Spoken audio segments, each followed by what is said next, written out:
All right, everybody, welcome to another episode of The Shadows Podcast. I am your host, Trip Bodenheimer, here for another installment. And with me this week, I've got Lisa Robinson. She is the Sassy Wealth Coach.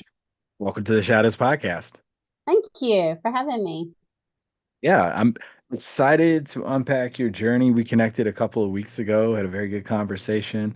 Glad that we're hitting the record button, and because you have quite a journey to unpack here. Before we get going, gotta put you through some rapid fire questions. Okay. I could tell before we hit record you were super stoked about the rapid I fire. was like, yeah, I was a little nervous about that. I don't know what it is. More people get nervous about these than they do the actual episode, but we'll see how you do. Let's see. Okay. Book recommendation for our listeners. I actually have two. One is Profit First by Michael Michalowicz. Um, it just talks about basically what I love about it is the buckets.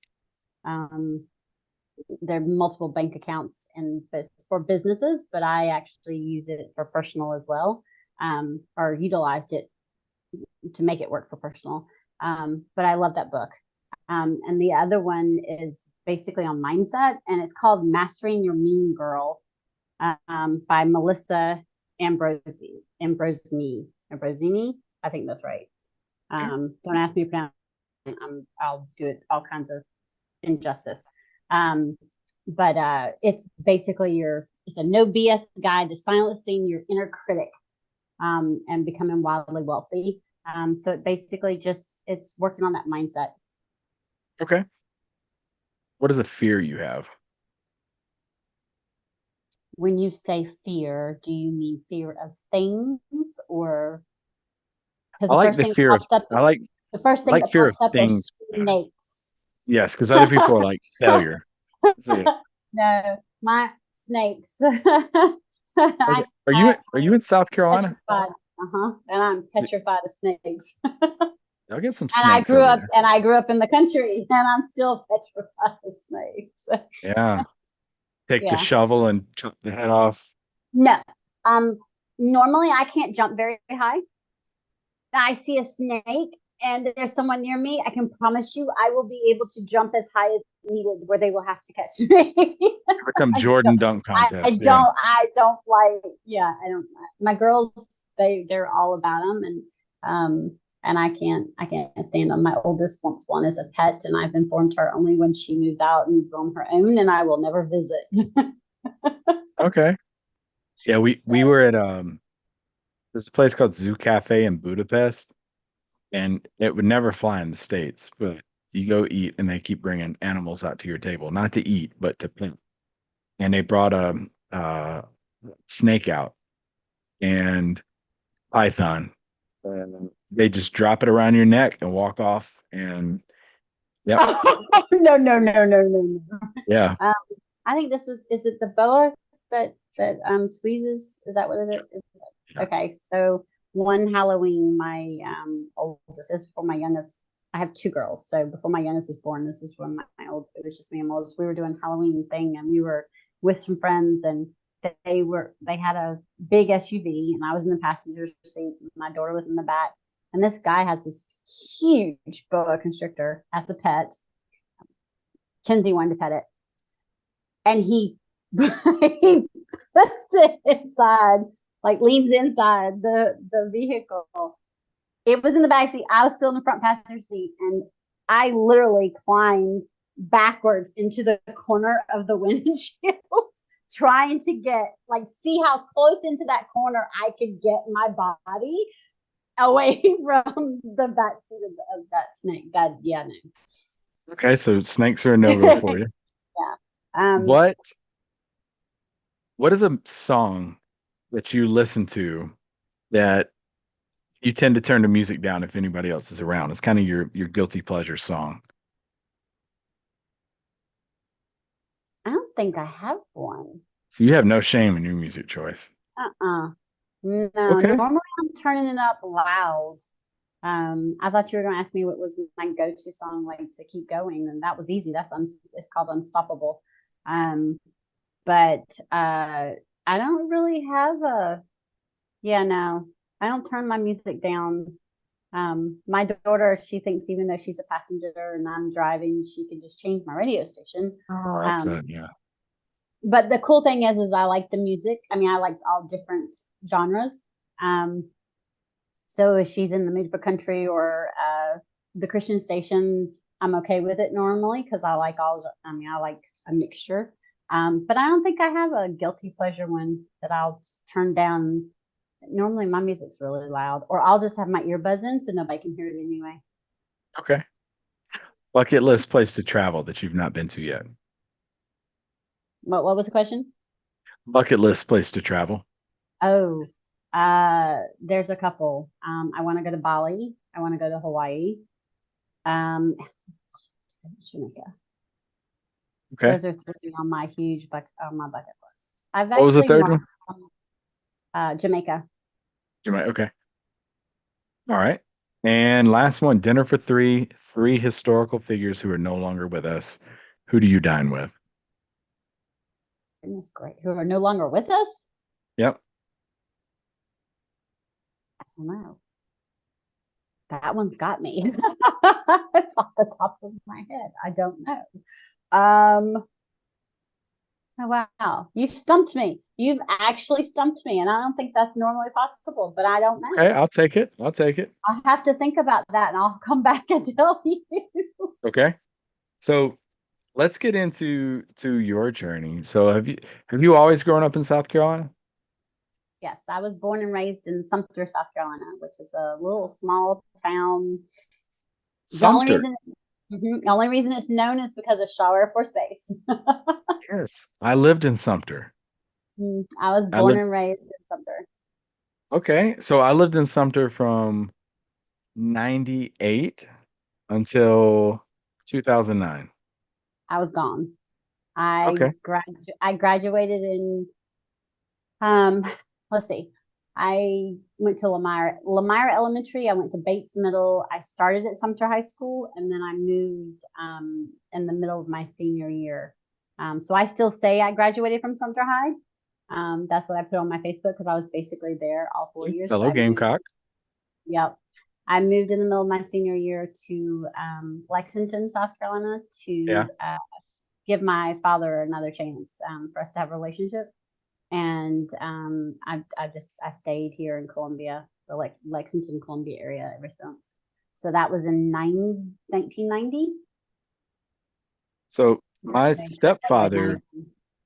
he taught at Bates. Oh, Alan really? Simmons. Oh, God. Do you know how long ago I went to Bates Yeah. Middle? That's a I, long I time. just turned, come on, I just turned 50. Okay. Okay. All right. Like this past Sunday. Do you know how long ago that was I went to Bates Middle? I honestly don't. When I will tell you this, when I went to Bates Middle, there was only one hallway that was air conditioned.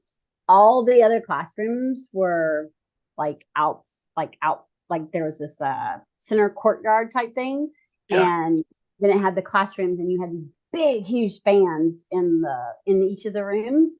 There was only so everybody wanted to take art because art was in the air Yeah. conditioning hallway, and that one. But I think they've actually renovated it. Um, I'm sure they have because that was like From 1990. I graduated in 91, so I went to the new Sumter High School. So my class was actually the first class to actually go all 4 years at the new Sumter High School. Okay. Because before then it was just 10th, 11th, and 12th, and then the class of 1991 we went all 4 years at the new high school. I call it still the new high school, but it's no longer new. Um, so Bates Middle would have been in the 80s. Yeah. So Okay. late 80s. So that was a long. I don't remember many of my teachers. I just remember the buildings being, like I said, the outside and all of us wanting to go to that one hallway that was air conditioned. Gotcha. Okay. And you mentioned your father. You moved to the Lexington area, Columbia, to be closer to him. So, what did your parents do growing up? um, that's a hard question. My father was in the military before he got medically discharged. Um, they did I don't know what they call it, full medical discharge when I was 13. Uh, Um, uh, because he has I guess call it a drug addiction disorder, and because he admitted himself in the hospital, uh, they gave him the full disability discharge, medical discharge. My mom had me when she was 17, so she dropped out of high school. Later on, got her GED, and she's retired. She worked for a B&B plant. um, Basically worked herself up to a Q&A coordinator. wow. So, I mean, yeah, she worked in the plant and then she worked her way up to a Q&A coordinator. She's now retired. My parents divorced when I was 6. So, my father was in and out of my life. But that's one of the reasons why I moved to the Lexington area, was to try for us to have a relationship. What made you want to do that, make that move? Like, what was it that just sparked it in you? Because at the time I absolutely adored him. Uh, And I was daddy's girl. Uh, I, Even though I had he was in and out of my life, and he had the addiction. Um, his sister told me that he'd been clean and he was better. That was before I'd actually learned how all that worked, yeah. or how all that could work. And so I moved. I wanted a dad, right? I mean, most of us want both parents, right? We want a dad. And I really wanted a dad. And I didn't really get along with my stepfather all that well, because he basically married into my mother already having 2 teenagers, Yeah. and he never had kids. So going from no kids to 2 teenagers who didn't have a dad in and out, had a dad in and out, it didn't really bode well. Especially when one of us is extremely stubborn, and just like our mom. So yeah, I moved, and but I tell people all the time that someone will ask me, well, did it work out? Well, that depends on how you look at it. No and yes, but I believe everything happens for a reason. Yeah. And if I wouldn't have moved here, then that's not to say I wouldn't have met uh, my spouse then, and then I wouldn't have my 2 girls, and then I wouldn't have had the job I had and lost it. And, there's ins and outs. Yeah. We did try to build a relationship. Didn't go very well, but that's because there's a difference between being dry and clean. I was gonna ask what you mentioned his addiction was alcohol. No, it was crack and cocaine. Oh wow. Okay. Yeah, And I actually spent 6 months in Panama, Central America. really, Yeah. We wanted to be with our father, and he wanted to take us to Panama. He was still in the military, he was still in the army. yeah. And he was being stationed at uh, Kobe Base. Oh, I remembered, which is right outside of Howard. I Yeah. remembered. I can't believe I remembered. Do y'all know how long ago that was? Do the math. 50 minus 30. I was 13. So You the remember difference something? between That that. memory's holding I up pretty know. good. I was like, I got to think. But we lived on Kobe Base. It was a smaller base, and we would have to take a bus to Howard. That's where the pool was, and all of that. But we lived on base. We were there 6 months because he was sent to Bolivia, Mm. and he was dry until then. One of the times he was clean or dry until then. And that's when he admitted himself into the hospital, and we were supposed to be there a year and a half, and after 6 months they flew us home. It So was with, for with the him Panama. It battling, was for the Panama Canal. Yeah, mm, and we, yeah, it was. That's when I had to learn Spanish, yeah. like quick. And I don't remember any of it anymore though. With his battle with addiction and you kind of, trying like to insert yourself back and make him be a vital part of your life. What is something that taught you that you recognize to this day? Like, what is something that you to this day are like, okay, that was a huge lesson learned through that adversity I was having to go through with my father. Um, I don't know if this is what you mean, but I mean, the first thing that comes to my mind is the first thing that we think as kids or even as teenagers or when we're living through it is, okay, if they're like this is how we're going to turn out. Mm. That we're going to end up with the same problem because during that time, I was also finding out that alcoholism also ran in my father's side of the family. And that's when you basically society statistics tell you that you're going to end up the same way. You're going to Yeah. end up with those addictions, and I'm kind of stubborn in the way when someone tells me that I can't do something or that's how it's going to be, and I don't like it, then I prove them wrong. Yeah. So when most people when they graduate high school and they go to college or whatever, they talk about like right the first time they got drunk, the first time they had this huge hangover, the first time they tried this type of drug or this type of drug. I can actually say that when I've never been drunk, and I didn't have my first alcoholic drink until I was 29, I think. No, I had Kinsey when I was 30, so it'd have to be after I had her. So 30. I had my first shot when I was 40, and I've never been drunk.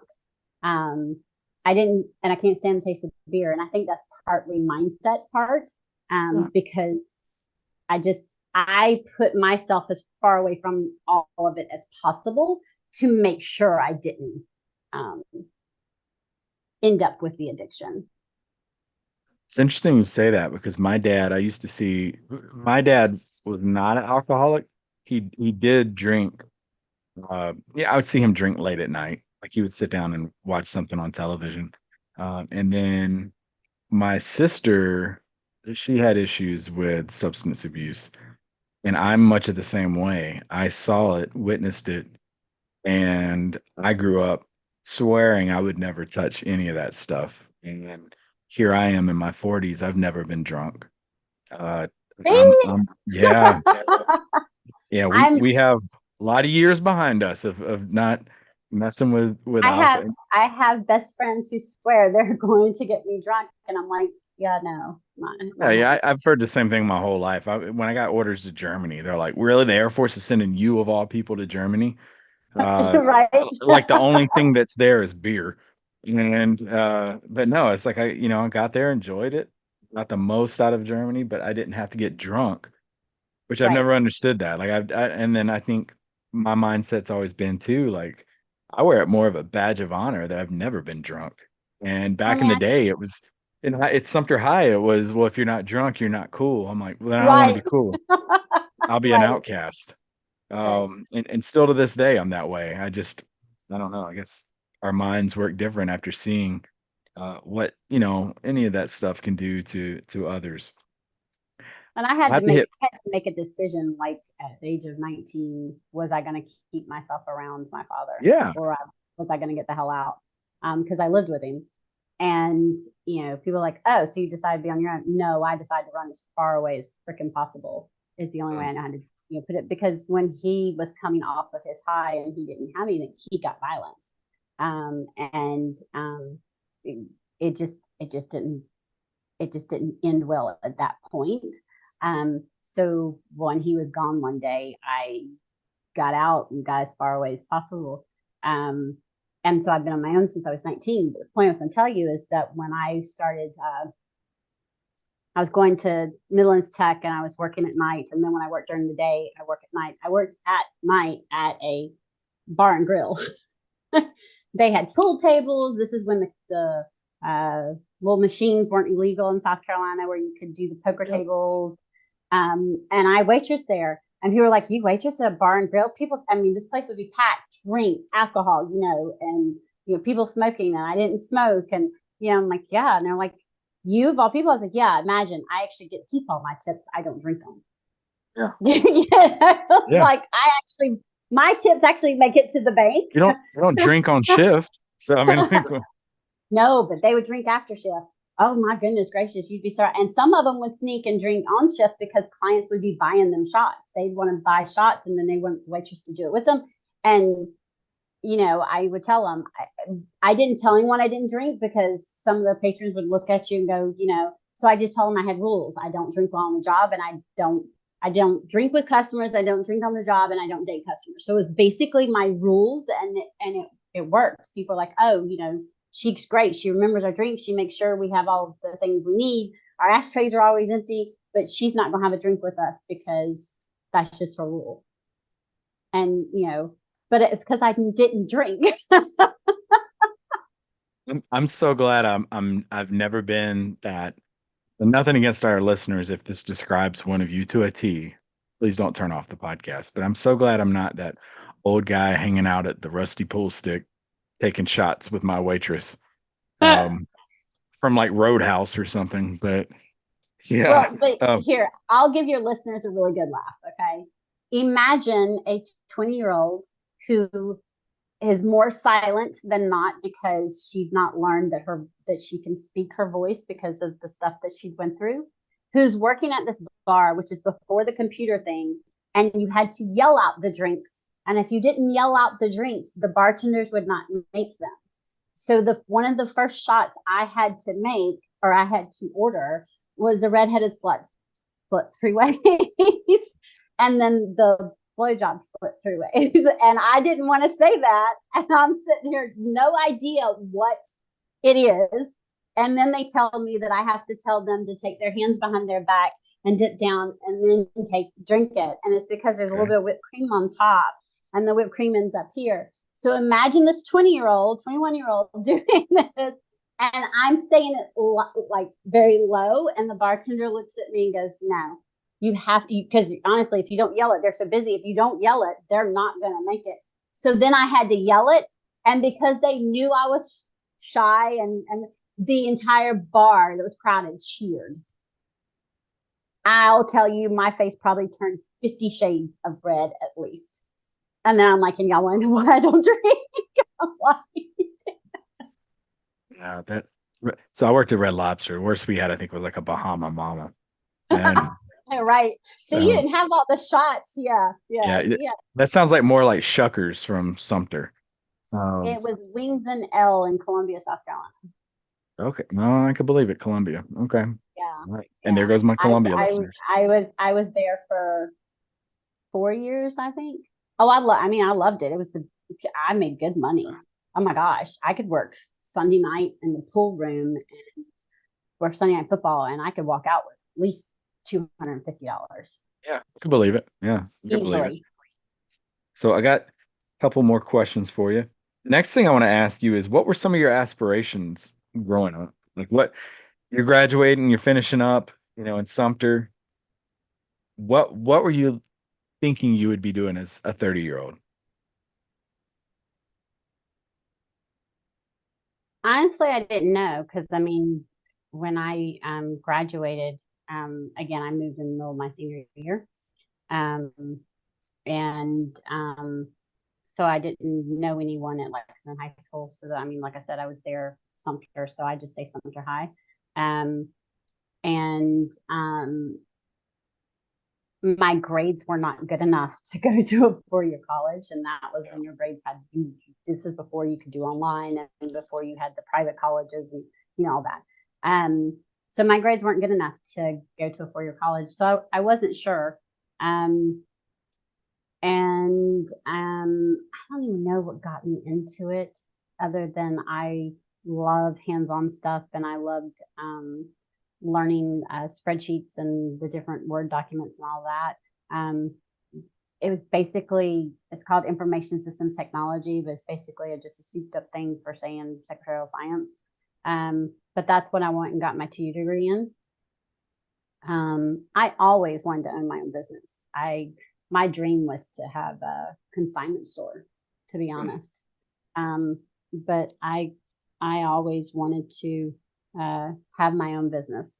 And I didn't know then how that would happen, right? I didn't know how to make that happen. So my goal basically was just to make ends meet and,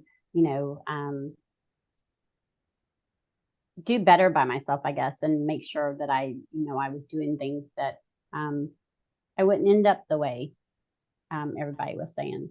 Um, and then secretarial science just led into other things. I tell people I have a lot of previous lives. I was an insurance billing coordinator. I was hired as an insurance billing clerk. They found out that like within 3 months, I basically knew the ins and outs, and so then they made me the coordinator. So I was over somebody. That was in my late 20s. Uh, Basically learned more about insurance companies than I wanted to. um, and it was a great job. They just didn't offer insurance.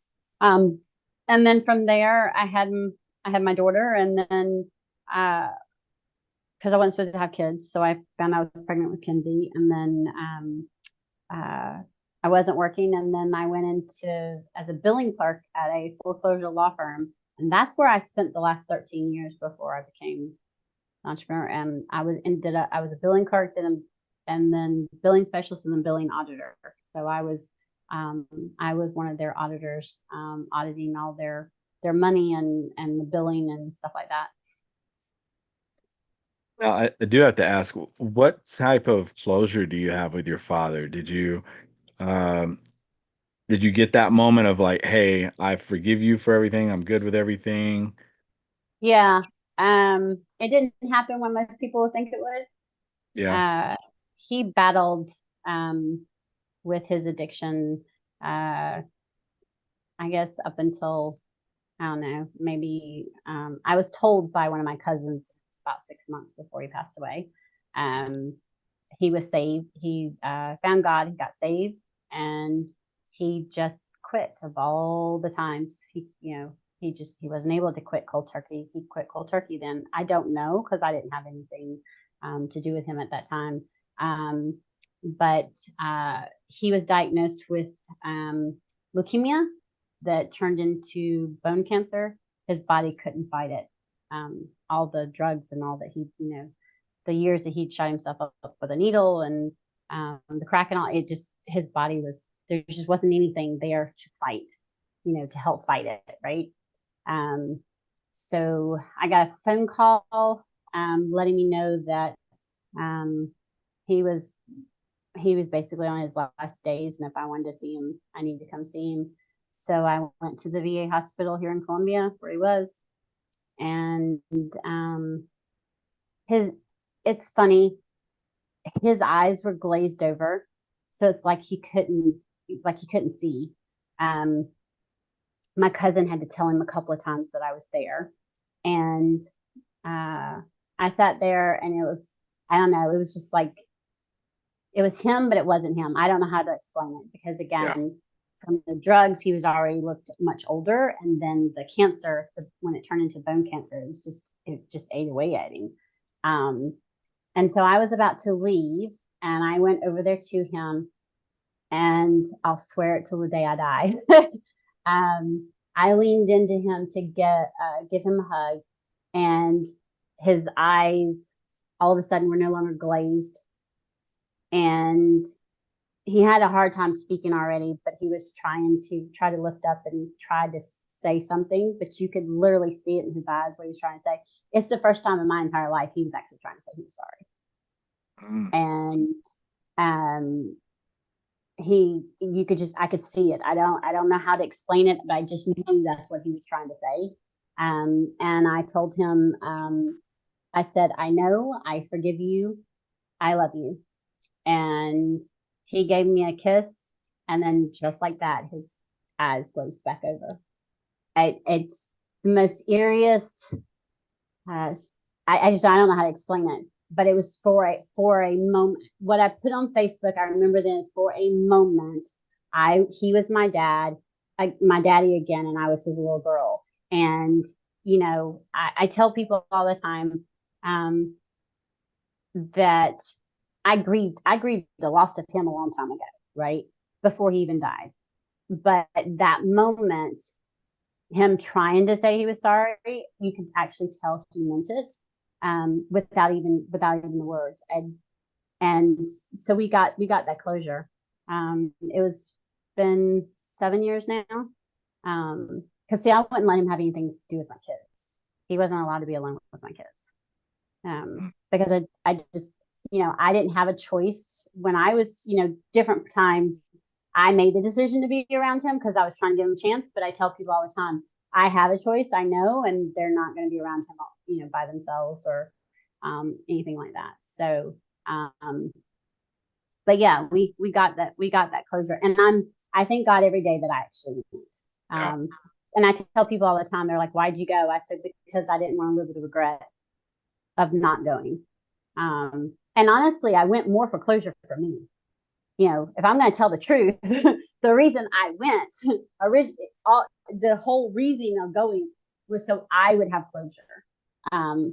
That was the whole reason. Wrong or right, that was the whole reason. Because a lot of times when we forgive, we're forgiving to have closure for ourselves anyway. And I wasn't going to expecting him to apologize, right? I knew he was pretty much out of it. And I knew that, the cancer had pretty much eaten away at him. But yeah, we did. It's good you got that. It's really good you Mm-hmm. got that closure. Mm-hmm. And you mentioned too, you said you weren't supposed to have kids. Talk to us about that. I mean, what a miracle there. Endometriosis runs in my family on my mom's side. um, and it was determined I had it, but it's come a long way. So now, they'll tell you that if you're going to get pregnant, it'll be hard. And then if you can't, um, there's things they can do now for you to try, like what they call scrape the ovaries and basically try to get the clots out. I never had to have that, but I was told it would be very, very hard for me to get pregnant if I was able to. And I got pregnant with Kinsey right before I guess right before I turned, yeah, I guess I was 29. I had her right before I turned 30. And then I had Heather. They told me I would, if I was going to try again, I needed to try and have them really close together. God had other plans. I had her right before I turned 38. So my girls are 8 years and 8 days apart. Oh. And Yeah. I mean, crazy story up to this point. I mean, just in terms of overcoming so much. Speaking of something else that people had to overcome, the pandemic, COVID-19. How did that impact you? Well, um, okay, I'll have to kind of go back because in 2016, I was let go from my job. And that was when I made the decision I wasn't going to work corporate anymore. I was tired of the migraines. I was tired of the tension headaches. I was just tired of it all. Honestly, I think I was on the verge of a mental breakdown.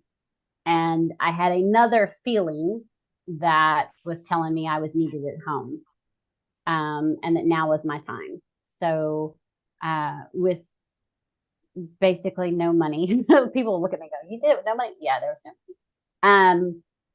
There was wing and prayers and um, pure determination, basically. But because the landlord agreed to prorate rent, because I was able to cash the 401, I was able to make sure those bills were paid because I was able to go and get on food stamps. My girls were going to be fed. I found out 6 months later that my oldest, the reason I was needed at home is because she did a call out for help and found out why that come to find out she has two mental health disorders and she's also autistic and so if I had been working I wouldn't have been here for the call out for help. So basically I built my business, took it to where I've taken it. It'll be 7 years this coming October. And it was growing good. And then, I deal with the schools day in. She's autistic, has ADHD, and general anxiety disorder and major depressive disorder, which is one of the reasons why I always advocate that we talk about mental health. So dealing with the schools and all that. And then my youngest is also special needs. She's on an IEP. So now COVID happens, and I find two kids at home who have special needs. One of them who can talk like she's 30, no joke, I swear. But she can't read and write her grade level. She can read. She's going into seventh grade. She can now read up to mid fifth grade, but she can barely write third, fourth grade. She struggled. Her writing is just they call it dysgraphia. It's like a muscle type thing. I've never heard of it, but it's hard for her to hold a pencil, a pen, and then when she has the reading disorder, where it's hard for her to take things in, read the things, take it in, and then respond. However, she can listen to you, remember what you say, read the question out loud, read the answers, and then she can tell you what the correct answer is. She's auditory. It's amazing. But if she reads it silently, she'll get the answer wrong. But then like I said, all of a sudden COVID happened. I was on my way back from a bowling tournament, and all these notices are coming over that the schools have shut down for a week, right? Spring break is ending. We're going to have an extended spring break. They're going to be closed for another week. And then the next thing you know, we're closed for a month. The next thing you know, we're closed for the rest of the year. We're doing online learning. It was an adjustment. Yeah. Because I had two kids at home, one in elementary school, one in high school. One who did not like having her face on video, but she had to go to, that's how she had to do the classes. And both of them, I had to help with their assignments and make sure their assignments were being done and keep up with their ADHD. So it took some adjustment. My schedule had to be adjusted with my clients and my work schedule. And there were times where I worked in the evenings, and in between calls, I'd block an hour, help them, then I'd do the calls, and then I'd work in the evening. So I mean, it was an adjustment. It was hard for them, which I think made it harder for me, or hard on me. But I don't know. I can honestly say it wasn't as hard for me as it was for some people as far as financially it goes. My business, it went a little bit, it had a lower year. It definitely had a lower year, but it didn't plummet to where it went out of business or where it was in the negative that year. So Okay. I think And the you hard mentioned, part was the mental. The hard part was the mental, because it was hard on them mentally, and it was, you couldn't go anywhere. Kids were around 24 hours a day, 7 days a week. stuck in the house. Right. I love my girls, but oh dear God. It's Yeah. like, Yeah. And, you mentioned mental health and the mental fatigue of having them around and everything during that. Talk to us about the importance of mental health for you, because that has become, especially since the pandemic, very much of a buzzword. um, mental health was important to me before the pandemic, but even more so after. You got to understand, my oldest, who was in high school, she was 6 years old. She was diagnosed with generalized anxiety disorder. And then she was diagnosed with major depressive disorder. And so when you have a kid who's fighting these two types of disorders and their mental health, and it's not the same as you and I going through having anxiety over something, or situational, or being depressed every now and then. It's not the same. Like, 1 minute she's fine, and then anything could happen, or it's her system. It's just like all of a sudden she can't tell you what's wrong. She doesn't know what's wrong. It takes too much to get her out of the bed. So when you got a kid, excuse me, who has that, and fighting those mental health disorders, and you're stuck at home, it got to the point to where they actually said they could show proof that she was going backwards, not being seen in person. And they could actually show, I don't know what the terminology was, but basically saying that it was needed, that she needed to be seen in person with her psychologist. And as soon as it was allowed, even if it was just mass, they had her go in person, because it was detrimental. which made me realize that mental health was even that much more important, and that we needed to stop having it be a taboo subject. I tell people all the time, I'm a money coach, so I tell people all the time that money needs to stop being something we don't talk about, and so does mental health. Yeah. I think the reason why we have some issues with both is because we don't talk about it. And if we were to talk more about them, then more people would be able to get help, and not feel so shameful of having whatever mental health disorder they have, and realize that it's okay and that they can reach out for help. So during COVID, I had it to where we would, I don't know, even if it was sitting outside on the deck, we'd go outside on the deck and we would play card game during the day, so that we were outside, and just getting a little bit of that vitamin D.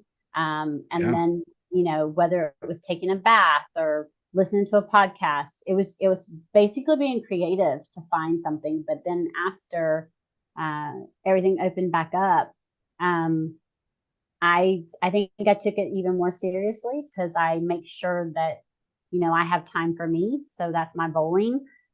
Made sure there are things that the girls are doing. Made sure that I go for my massages. That I take a bath every now and then. I shut and lock the bathroom door so I can't be interrupted. Just to sit in the quiet, because having kids is awesome, but if we don't take care of ourselves, it's hard for us to take care of everybody else. Yeah. And that's one of the things I realized, because the pandemic, it did a number. I mean, the one thing I will say that I had during the pandemic was, I had already been working out online with a personal trainer.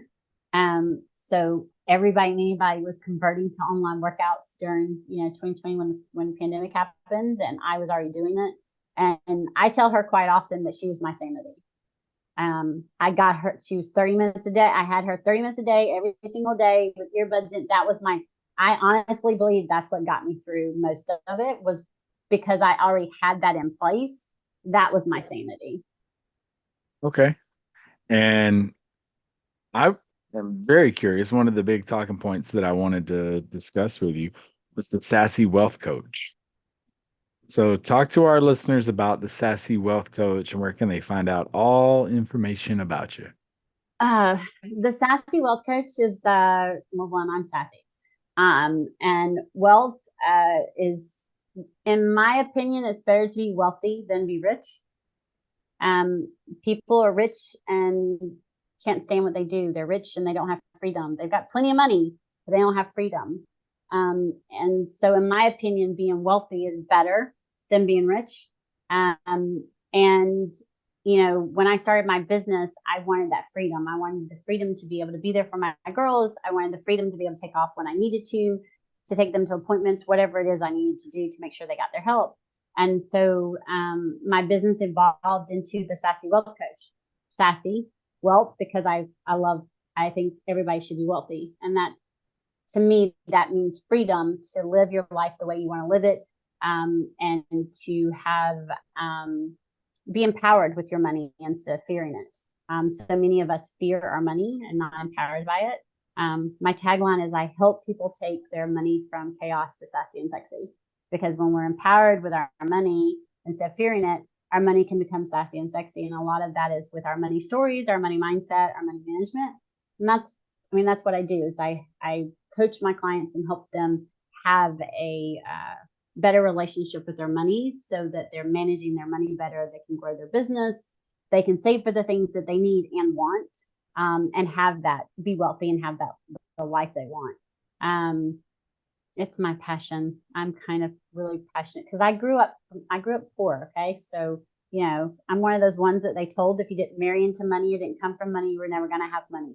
Remember when I told you I love proving people wrong? Well, Pure that's the credibility. determination. Pure determination. I proved them wrong. Yeah, it's credibility when you're like, I've been on food stamps and look at what I'm Yeah. doing now. Yeah. I went from food stamps to six figures in 3 years. So, Wow. It's Congrats. amazing to me that I make more money now than I did when I worked corporate. And I was in corporate for so long. But I also work less hours again. But people are, majority of people will say, and there's nothing against anyone who works, who's in the military and clocks in or clocks out, day job or anything. Some people love that, right? I didn't like the balls and chains that came with it, because a majority of the places aren't going to work with you when you have kids and you need to take time off and be with them and take them to appointments and figure out, what's going on. And when we were figuring out what was going on with my oldest, the appointments were galore. I mean, there was all psychology appointments, testing, all kinds. It was just nonstop. And then there was meetings with the school nonstop. And I wouldn't have been able to do all that if I'd have been working corporate. I mean, they'd have fired me just for that because I would have had to take off so much time. But my whole key is to be able to live life on your own terms. And, whether that's having a 9-to-5 job, there is a way that you can manage your money and still have the things you want. If you have your own business, there's a way you can manage your money and have the things that you want. I love telling people, one of the clients came to me and she said, I was told all my life, you either have to live now or save. And I just looked at her and said, why can't you do both? And she just looked at me and said, why can't you live now in the moment and save for the future? You can, as long as you're doing it, strategically and you have a good system in place, you can. And that's what I show and help my clients with. If you had to do a quick elevator pitch for Sassy Wealth Coach to someone out there who's on the fence, what would you say? If you are tired of burying your head in the sand and you want to be empowered by your own money and stand on your own 2 feet, give me a call. Okay. And the sassywealthcoach.com. Yes, thesassywealthcoach.com. You can also find me on Facebook. The after Facebook is the Sassy Wealth Coach. And I also have a free Facebook group that's called Sassy Wealth Makers. Okay. And final question for you here. Your legacy, end of the day, when people mention your name 50 years from now, what do you want them to say about you? That I lived my life to the fullest and I made an impact and changed people's lives. Okay. Not letting you go that easy. You still owe me dinner for 3 names. Oh, Or come I'll take. on. Yeah, I don't forget. Look, people heard at the beginning and they're I like, wasn't thinking about it though the whole time. yeah, that's. I owe it to the listeners. Okay, one historical figure. One historical figure. You got musicians, you got actors, you got presidents.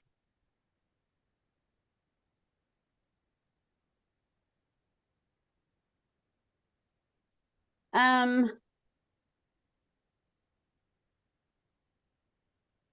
I'm sure I'll think of a musician later, but none of them are coming. Well, you know what? No, I can tell you. One actor I would love to have dinner with. Now I can't think of his name. Better rephrase, like, who would you have He was in wings? Roadhouse. He was in Roadhouse. Oh, Patrick Swayze. Yes. That's a good one. Patrick Thank you. Swayze. I had to think about it. Patrick Swayze. I absolutely adored him growing up in all his movies. I loved all his movies. He is one person I would love to sit down and have, as you said, Yeah. wings and raw fries and all that. Yeah, Oh, absolutely. taking them to Leo's now. Okay. Oh yeah. Okay. All right. Well, let me ask you this. So, what was your favorite Patrick Swayze movie? My favorite was Roadhouse. All right, Roadhouse is a really good one. My It's not the second favorite, TBS version. no, not the TV. No, the full version. Yeah. Yes, Ripping the TBS. heart out, everything. Yeah, Yeah. TBS does it all bad. Yeah. My second one would be kind of tied. I love Dirty Dancing and I loved Ghost. Ah, yeah. Sam. I like that his name on. Hmm. Ghost Sam on the computer, the old Apple. Hmm. And the Okay. penny going up the wall, and you Yeah. seen it go. Yeah, yeah. Yeah. Hmm. Demi Moore's amazing haircut. She Yeah, had both of them, and Whoopi Goldberg. I mean, both all of them were just that. And people are like, I'm like, I just love the movie. It was a good movie. Yes, it was a romantic comedy type movie, but it was just a it. I don't know how they did it was different than some of the other ones, and it was just a good movie. But Patrick Swayze was just he had a good heart.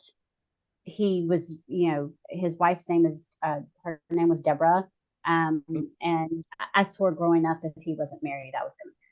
I mean, and then I swore when I grew up a little bit that I was just gonna steal him away from his wife. his name was Bodie in Point Break. That was Right? Yes, yeah. awesome because I that's what I everyone in the absolutely military. I absolutely loved him. He was um Roadhouse would be my favorite. Uh, but Okay. Dirty Dancing was good. But then Ghost is, I would say Ghost is definitely my second favorite. My wife and I saw the pottery setup from Ghost, and it was like a Planet Hollywood or somewhere. But we reenacted me sitting behind her doing the pot, just the opening part of it, where it's Right. she acts like she's doing it, The and the pottery, yeah, the pottery, yeah, yeah. I roll in some blue jeans, waking up, and start doing that. Yeah. All right, it's a good way to end this episode. All right, so one more time, folks, if you want to find out more information, head over to the sassywealthcoach.com. Ma'am, thank you so much for taking time Thank for you for doing this. Any having me. last comments for our listeners? I think the biggest thing I will tell you is don't listen to what everyone else says about whether you can or can't do something. When there's a will, there's a way. You Yeah, may not absolutely see true. what it is, but when there's a will, there's a way. You have to be willing to work at it. You have to be willing to make some changes sometimes, but when there's a will, there's a way.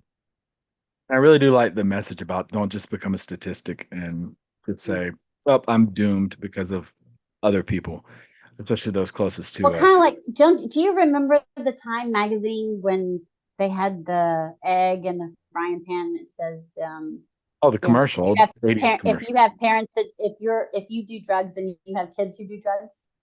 Oh, so that was the one where the dad busted the son for smoking pot, and then he's like, "Well, I see you do it." Yeah, yeah, Yeah, yeah. That's the first thing that comes up in my head when all everybody was saying what they were that's saying. true.